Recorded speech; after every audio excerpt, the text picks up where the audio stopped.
Good afternoon dear students. Last video में हम देख रहे थे पार्ट चौथा, आदर्श बदला।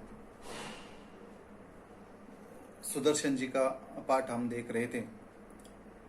उसमें से कई परिच्छेद हमने देख लिए।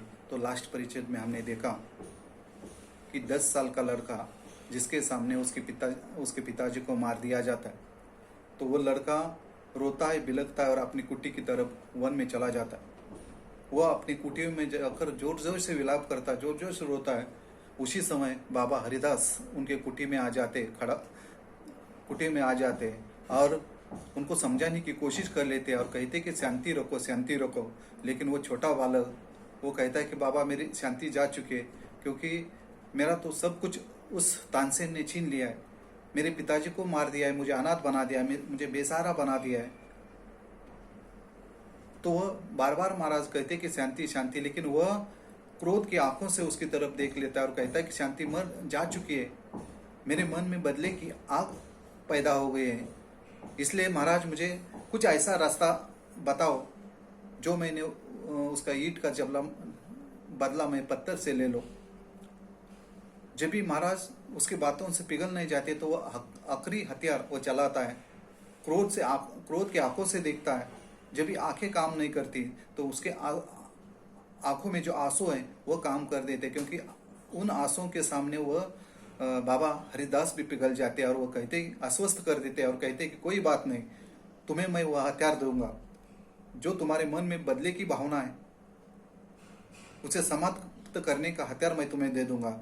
लेकिन उनके लिए तुम्हें तपस्या करनी पड़ेगी, 12 साल तपस्या करनी पड़ेगी। तभी वो छोटा सा बच्चा कहता है कि कोई बात नहीं, 12 साल क्या, मैं 12 जन्म तपस्या कर लूंगा। कितनी भी समस्या आएगी, कितनी भी कठिनाई आएगी तो मैं तपस्या कर लूंगा, लेकिन मुझे वो हथियार दे दूंगा, दे दो।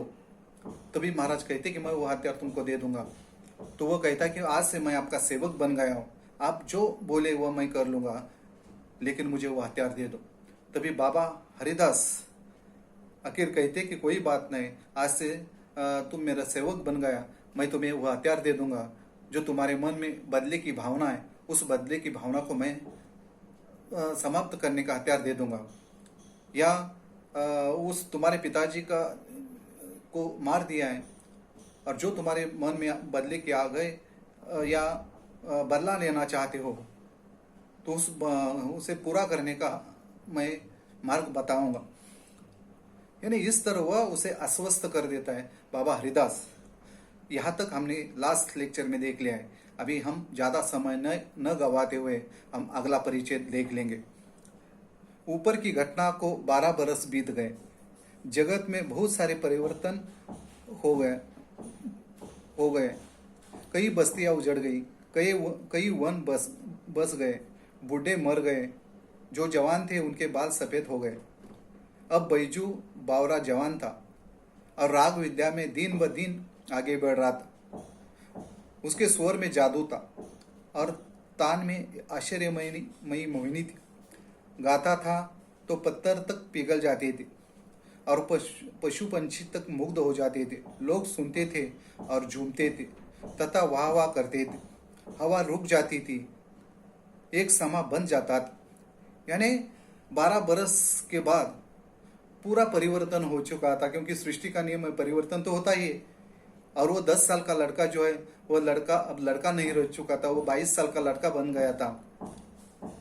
यहाँ तक कि बस्तियां उजड़ गई थी, जगत में वन बस गए थे, बूढ़े मर गए थे, जवान के बाल सफेद हो गए थे और वो जो बैजू था वो बैजू बावरा बन चुका था।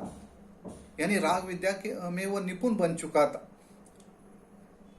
क्योंकि वो गाता था तो उसके स्वर में जादू था और तान में एक आश्चर्यमयी मोहिनी थी। जब वो गाता था तो पत्थर तक पिघल जाते थे, पशु पंछी मुग्ध हो जाते थे, लोग सुनते थे और झूमते थे तथा वाह वाह करते थे। हवा रुक जाती थी और समा बन जाता था। यानी पूरी तरह से वह जब गाता था तो सब लोग तल्लीन हो जाते थे और सुनते थे। हवा रुक जाती थी, पत्थर तक पिघल जाते थे, यानी पत्थर तक द्रवित हो जाते थे उसका गान सुनकर। यानी एक समा बन जाता था। यानी वहाँ जब भी वो गाता था रंग जम जाते थे वातावरण तैयार हो जाता था उसका गाना सुनकर। यानी पूरी तरह से वह निपुण बन चुका था 12 साल के बाद। यानी गान विद्या में वह पारंगत बन चुका था, क्योंकि बाबा हरिदास ने 12 साल तक उनको शिक्षा दी थी और वो पूरी तरह से तैयार हो गया था। उसका गाना सुनकर सब लोग खुश होते थे, पंछी भी उनका गाना गाते थे मंत्रमुग्ध होकर। ऐसा वो राग विद्या में वो ज्ञानी बन चुका था। एक दिन हरिदास ने हंसकर कहा, बस मेरे पास जो कुछ था वह मैंने तुझे दे डाला, अब तू पूर्ण गंधर्व हो गया, अब मेरे पास और कुछ नहीं जो तुझे दे सकूं। यानी एक दिन बाबा हरिदास ने उसको अपने पास बुलाकर और हंसकर कहा, पुत्र मेरे पास जो कुछ था वह मैंने तुम्हें दे दिया है, अब मेरे पास तुम्हें देने जैसा कुछ भी नहीं, जो कुछ था वो मैंने तुम्हें दे दिया है। तो बैजू हाथ बांधकर खड़ा हो गया। कृतज्ञता का भाव आंसुओं के रूप में बह निकला। चरणों पर सिर रखकर बोला, महाराज आपका उपकार जन्म भर सिर से न उतरेगा। यानी जब बाबा ने उनको पूरी तरह से पारंगत कर दिया, पूरी गान विद्या उनको सिखाई, उस समय उस बाबा ने हंसकर कहा कि पुत्र तुमको जो भी चाहिए, मेरे पास जो कुछ था वो मैंने तुमको दे दिया है, अब तुम्हें देने के लिए मेरे पास कुछ भी नहीं। तो बैजू हाथ बांधकर उसके सामने खड़ा हो जाता है और कृतज्ञता भाव, उसके मन में कृतज्ञता आती है कि इन्होंने मुझे 12 साल तक सिखाया और एक अच्छा संगीत विशारद बना दिया। इसलिए वह उसके आंखों में आंसू आ जाते हैं और वह आंसू लेकर उसके चरणों में गिर जाता है और कहता है कि महाराज आपका ये उपकार मैं जन्म भर मेरे सिर पर रहेगा, मैं उस उपकार को भूल नहीं पाऊंगा। यानी इस तरह वह अपने गुरु के प्रति अपनी कृतज्ञता भावना जो है वो बता देता है कि आपने जो मुझे ज्ञान दिया है, उस ज्ञान को मैं जन्म भर भी अगर कोशिश कर दूं तो उस ज्ञान को मैं या ज्ञान का कर्जा चुका नहीं पाऊंगा, इतना मुझे आपने मेरे लिए कर दिया। हरिदास सिर हिलाकर बोले, यह नहीं बेटा, कुछ और कहो, मैं तुम्हारे मुंह से कुछ और सुनना चाहता हूं। बैजू आज्ञा कीजिए। हरिदास, तुम पहले प्रतिज्ञा करो। बैजू ने बिना सोच विचार किए कह दिया, मैं प्रतिज्ञा करता हूं कि। हरिदास ने वाक्य को पूरा किया, इस राग विद्या से किसी को हानि न पहुंचाऊंगा। यानी इस तरह महाराज उनसे प्रतिज्ञा ले लेते और कहते कि देखो, इस राग विद्या से किसी को हानि न पहुंचाऊंगा। उस समय जैसे बैजू बावरा के सामने बिजली जैसी चमक जाते, क्योंकि इसी के लिए उन्होंने 12 साल तक दे दी थी, 12 साल उन्होंने तपस्या कर दी थी और वह पूरी तरह से तैयार हो चुका था कि उस तानसेन को ईंट का जवाब पत्थर से दे सके, उसके पिता की मौत का बदला ले सके। और ऐसे में उसके गुरु ने उससे प्रतिज्ञा ली और उससे कहलवा दिया और उन्होंने भी बिना समझे सोचे कह दिया कि इस राग विद्या से किसी को मैं हानि नहीं पहुंचाऊंगा। यानी इस राग विद्या को उन्होंने इस तरह सीख लिया था, तपस्या कर दी थी कि उस तानसेन को इस राग विद्या में हरा दूंगा और मेरे पिताजी की मौत का बदला ले लूंगा। लेकिन उनके गुरु ने उसके सामने प्रतिज्ञा लेकर उसको एकदम परास्त कर दिया। यानी एकदम उनको कुछ बिजली जैसे उनको लगा कि ये मैंने क्या प्रतिज्ञा ले ली, क्योंकि उन्होंने बिना समझे ही कह दिया कि मैं राग विद्या से किसी को हानि नहीं पहुंचाऊंगा। क्योंकि उस तानसेन ने राग विद्या का गर्व कर कर उसके पिताजी को मार दिया था, लेकिन इन्होंने प्रतिज्ञा ली कि मैं इस राग विद्या को किसी को हानि नहीं पहुंचाऊंगा। तब उनको बार बार लगता है कि जिसके लिए मैंने 12 साल तपस्या कर दी, तो वह हथियार जो है वह बोतट हो गए, वह हथियार जो है बिना धार के हो गए। लेकिन वह गुरु है, गुरु के सामने शिष्य कुछ बोल नहीं पाता, इसलिए वह चुपचाप बैठ जाता। बैजू का लहू सूख गया, उसके पैर लड़खड़ाने लगे। सफलता के बाग परे भागते हुए दिखाई दिए। 12 वर्ष की तपस्या पर एक क्षण में पानी फिर गया। प्रतिहिंसा की छुरी हाथ आई तो गुरु ने प्रतिज्ञा लेकर कूद कर दी। यानी बैजू ने ये बात सुनकर, ये प्रतिज्ञा लेकर उसका लहू सूख गया, खून सूख गया, क्योंकि उन्होंने 12 साल तक तपस्या कर दी थी कि मैं उसका बदला ले लूंगा। उनके पैर लड़खड़ाने लगे, वो घबराने लगा कि क्योंकि मैंने बिना सोचे समझे ये प्रतिज्ञा लिए कि राग विद्या से मैं किसी को हानि नहीं पहुंचाऊंगा। और उनको ऐसा लगा कि सफलता के बाग परे भागती दिखाई दे, यानी सफलता उनके हाथ आई थी लेकिन दूर भागती हुई सफलता उनको दिखाई देने लगी। प्रतिहिंसा की छुरी हाथ आई तो गुरु ने प्रतिज्ञा लेकर कूद कर दी। यानी प्रतिज्ञा हाथ आई थी तो उन्होंने सफलता उसके हाथ में आई थी, लेकिन गुरु ने प्रतिज्ञा लेकर उसको, उसकी धार जो है उसे बोतट कर दिया। उनके जो मन में बदले की भावना थी, उस बदले की भावना को गुरु ने समाप्त कर दिया था, लेकिन वह गुरु के सामने कुछ नहीं बोल पाता। बैजू ने होठ काट दिए, दांत पीसे और रक्त का घूंट पीकर रह गया। यानी उनको बहुत बुरा लगा था।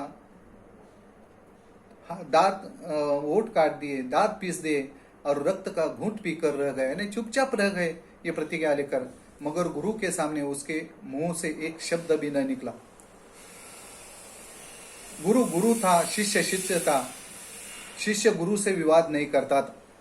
यानी इस तरह उनको बहुत बुरा लगा, क्योंकि सफलता उसके हाथ में आ रही थी, लेकिन उनके प्रतिज्ञा से वो सफलता दूर दूर भाग रही थी।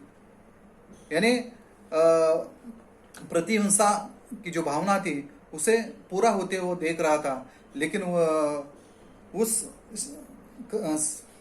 कसम ने वह उसे दूर भगा दिया था। इसलिए उसके मन में आते हुए भी वो चुपचाप बैठ जाता है, क्योंकि गुरु गुरु होता है और शिष्य शिष्य होता है। वो गुरु की बात को टाल नहीं सकता, इसलिए वो चुपचाप बैठ जाता है। उनके मन में जो बदले की भावना थी, इसी के लिए उन्होंने 12 साल दे दिए थे और कठिन तपस्या कर दी थी, लेकिन गुरु जी की जो प्रतिज्ञा है, उस प्रतिज्ञा के सामने वो चुपचाप बैठ जाता। यानी इस परिचय में सुदर्शन जी ने इतना ही बताया। अभी हम इस पर कृतियां ले लेंगे, या स्वाध्याय के लिए कुछ कृतियां ले लेंगे और कृतियां लेंगे, उसके उत्तर भी हम देख लेंगे। देखो, आकलन के लिए प्रश्न है,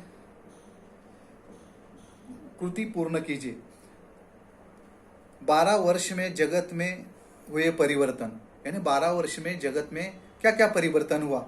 देखिए उसका आंसर, कई बस्तियां उजड़ गई, कई वन बस गए, बूढ़े मर गए, जवान थे उनके बाल सफेद हो गए। यानी इस तरह संजाल पूरा कीजिए, कृतियां पूर्ण कीजिए।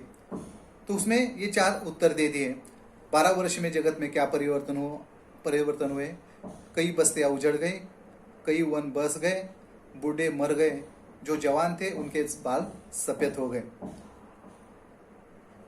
यानी उत्तर लिखिए। जवान बैजू के संगीत की विशेषता क्या थी, यानी जवान बैजू बावरा के संगीत की विशेषता क्या थी, उसके उत्तर देखो। उसके स्वर में जादू था और तान में आश्चर्यमयी मोहिनी थी। दूसरा, गाता था तो पत्थर तक पिघल जाते थे। तीसरा, पशु पंछी तक मुग्ध हो जाते थे उसका गान सुनकर। लोग सुनते थे और झूमते थे तथा वाह वाह करते थे। यानी वो ये उनके प्रश्नों के उत्तर लिखिए। तीसरा, बैजू की राग विद्या की शिक्षा पूरी होने पर हरिदास जी ने यह कहा, यानी बैजू की राग विद्या की शिक्षा पूरी होने के बाद हरिदास जी ने ये कहा, क्या कहा, वत्सल मेरे पास जो कुछ था वो मैंने तुझे दे डाला। उसका आंसर है। दूसरा, अब तू पूर्ण गंधर्व हो गया, यानी उसका आंसर ये कि वत्सल मेरे पास जो कुछ था वो मैंने तुझे दे दिया, अब तू पूर्ण गंधर्व हो गया। चौथा जो है, संजाल पूरा कीजिए। एक यानी संजाल दिया है और 4 सर्कल दिया है, उसमें उसका आंसर लिखना है। संजाल पूरा कीजिए। प्रतिज्ञा के शब्द सुनकर बैजू बावरा की दशा क्या हो गई? प्रतिज्ञा की शब्द सुनकर बैजू बावरा की दशा क्या हो गई? एक, उसका लहू सूख गया, आंसर। दूसरा, उसके पैर लड़खड़ाने लगे। तीसरा, सफलता के बाग परे भागते हुए दिखाई दिए। चौथा, उसने अपने 12 वर्ष की तपस्या पर पानी फिरता हुआ दिखाई दिया। यानी इस तरह संजाल पूरा करना है। मैंने आंसर भी उसके दे दिए, आप भी संजाल बना सकते हैं और उसके आंसर आप लिख सकते हैं। इसमें से शब्द संपदा जो है वह देख लीजिए। निम्नलिखित शब्दों के विरोधार्थी शब्द लिखिए। उजड़ना, उसका विरोधार्थी शब्द क्या है? बसना। दूसरा, बूढ़े, उसका विरोधार्थी शब्द क्या है? जवान। कृतज्ञता, कृतज्ञता, कृतज्ञता का कृतज्ञता। चौथा, उपकार का अपकार। यानी ये विरोधार्थी शब्द है। यानी इस परिच्छेद में इतना ही दिया है, बाकी जो परिच्छेद है हम नेक्स्ट वीडियो में देख लेंगे। धन्यवाद।